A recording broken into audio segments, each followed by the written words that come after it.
En Île-de-France, 10 millions de personnes utilisent chaque jour les transports en commun. Moins cher que l'achat ou l'entretien d'une voiture, c'est près d'un Francilien sur deux qui juge les transports publics plus pratiques pour éviter les embouteillages et les problèmes de stationnement.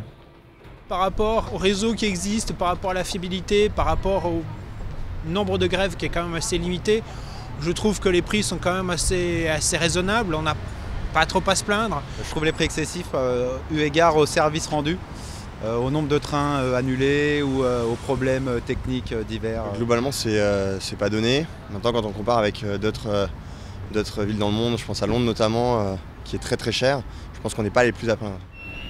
D'après un sondage, 37% des usagers trouvent trop cher le coût des transports en commun. Pourtant, à Paris, le prix d'un ticket pour un trajet en zone 1 et 2 s'élève à 1,80 € alors qu'il coûte plus de 6 € à Londres.